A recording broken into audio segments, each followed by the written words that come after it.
Good evening again for myself and Barbara Walters and Howard K. Smith. 8% of the precincts in this country have now had their votes counted by the News Election Service, and Jimmy Carter is holding a 52 to 47% lead, about 3 million votes to President Ford's 2,700,000. Those are scattered votes, but we have been able through the evening to make predictions on specific states. The latest is ABC News predicts that Kansas will go for President Ford. Not unexpected, but our estimate is that it will be by a close margin. That's the home state, of course, of his vice presidential candidate. It had been thought to be comfortable for him. Barbara? We have a projection. ABC has a projection in the state of Massachusetts. Massachusetts has gone to Jimmy Carter by a comfortable margin. That is no surprise. 63% to 35%. Remember that Massachusetts is the only state in the last presidential election to vote for George McGovern. So by a comfortable margin, Massachusetts has gone to Jimmy Carter, and that's a goodly number of votes in Massachusetts. It's 14 electoral votes, and it was reported just a few moments ago, ABC projected, and also no surprise, that Senator Edward Kennedy has won in Massachusetts. Barbara, Massachusetts is the only state that went for McGovern in the last presidential election, but the other entity that went for McGovern is the District of Columbia. And ABC News now projects that the District of Columbia will go to Jimmy Carter in this election with all the District of Columbia's 3 electoral votes. You might get a situation where 3 electoral votes were the difference at some time tomorrow morning. Right now, the states in which ABC has made projections show an electoral vote lineup like this, with 270 needed. Jimmy Carter has 88, reflecting the early reporting votes from the Southeast, where he has a great deal of strength. Gerald Ford has 37. He picked up, of course, New Jersey 17. He picked up Kansas, and he is that margin between him and Jimmy Carter will narrow very abruptly during the evening. There have been some interesting projections, decisions, we think, in Senate races. Frank Reynolds?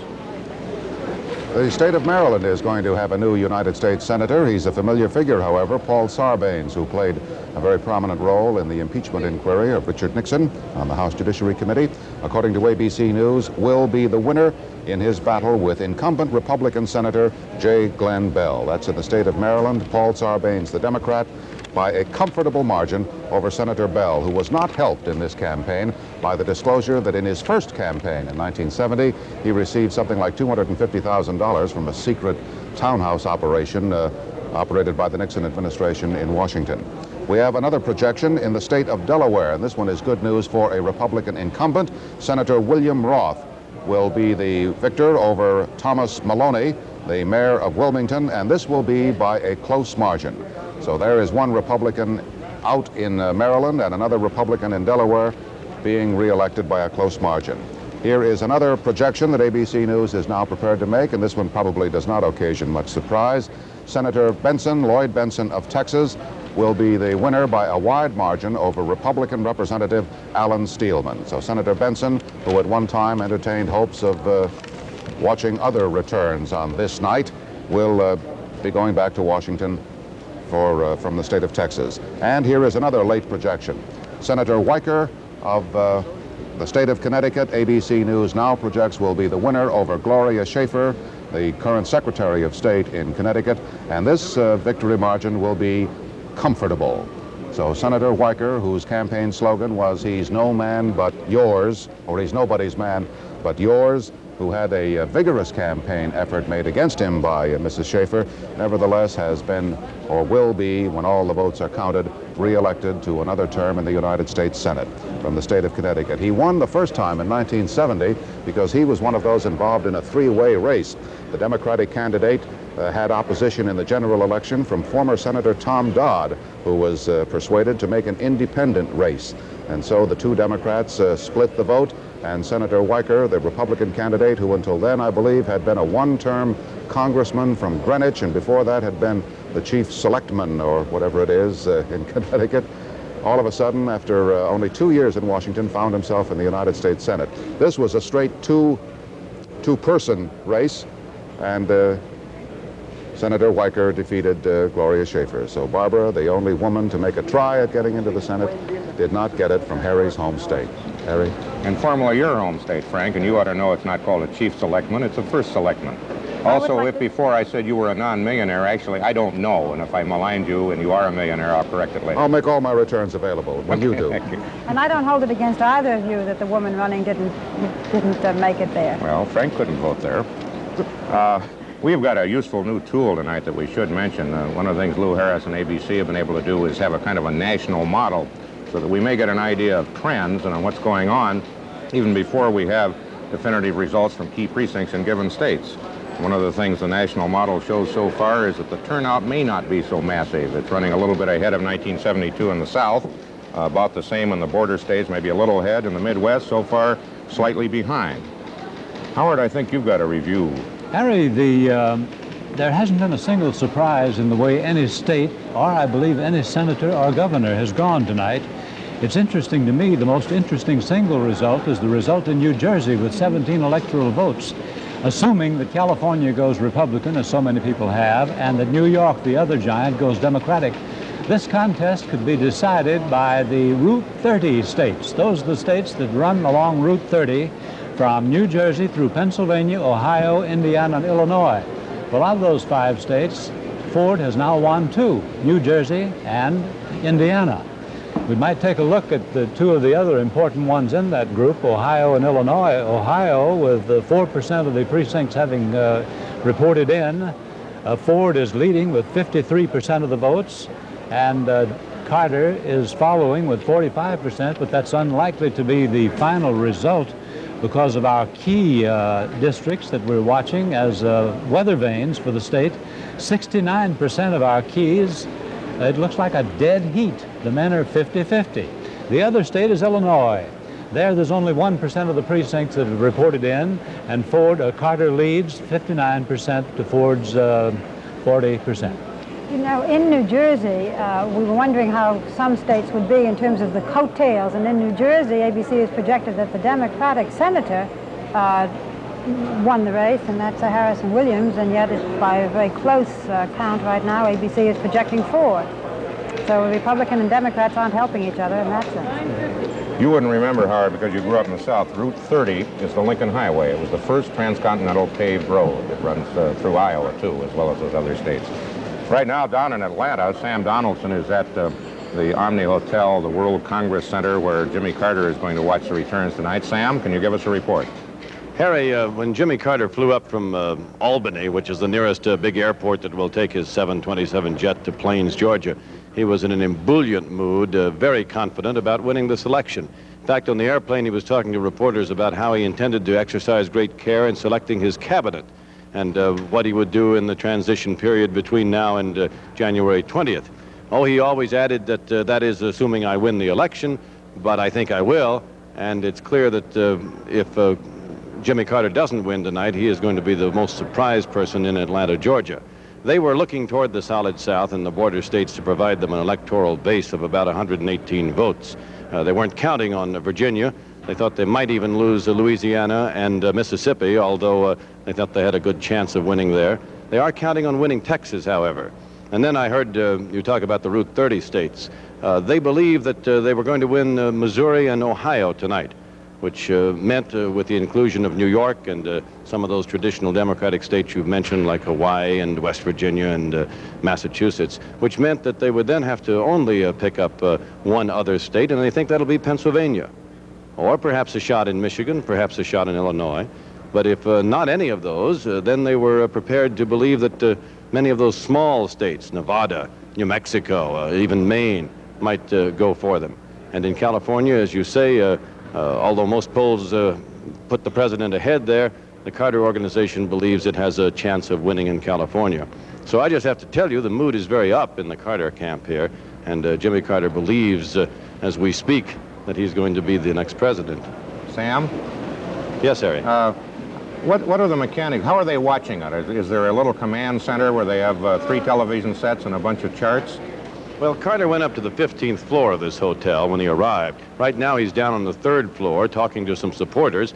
I'm not quite certain what he's saying because, of course, we are not allowed to have cameras in there that can automatically and immediately broadcast it on the air, although we may have tape of that later on. He'll go back to the 15th floor where he will continue to watch it. they do have a 3-set setup so that they can see all of the networks. Sam, knowing what he expects, do you think he's been surprised by the way any state has gone in this election so far? I don't know, Howard, about the states as you have read the roll, because I've been busy running around doing things here, and I'm not quite certain what states you have conceded to Carter and what states you have conceded to Ford. New Jersey and Indiana, for example, have gone to Ford. If ABC has projected Mr. Ford a probable winner in those states, that does not surprise Jimmy Carter. Sam, we have one late projection, which I would think would fall into his plans as you have outlined them, or what they hope. North Carolina, ABC News projects will go in the Carter column by a close margin, but it was considered to be a state where he might be in trouble. Well, we believe now that he will win it by a close margin, although 12% of the precincts have only yet been counted. I must tell you, Harry, the Carter people never believed they were in trouble in North Carolina, and for that matter, they never believed that they would lose South Carolina. Have they, in fact, apparently won South Carolina? Or do we have anything yet on that state? I thought in North Carolina that the Carterites were supposed to be getting worried, and therefore they mobilized Sam Ervin in the last few weeks to go out and campaign for him. Is that wrong? Well, I read those stories also, Howard, but I have this very narrow perspective of being in that cylinder that is called an airplane on the campaign. And when I say the Carter people, I mean the aides immediately adjacent to the candidate, and to the best that I can sense it, the candidate's own view. I don't think they were that worried about North Carolina. Well, thank you very much, Sam. We'll be back with you from time to time through the evening. Coming up next, more of our continuous election coverage right after this.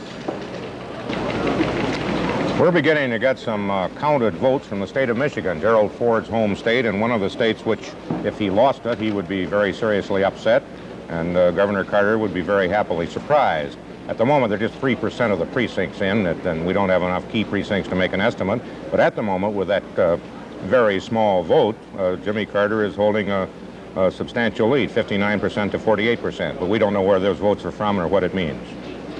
Well, Harry, in Pennsylvania and Virginia, Jimmy Carter would be very upset if Ford won those states. He's counting on both of them. So far, we have very little from the two states. In the case of Pennsylvania, 4% of the precincts have reported in.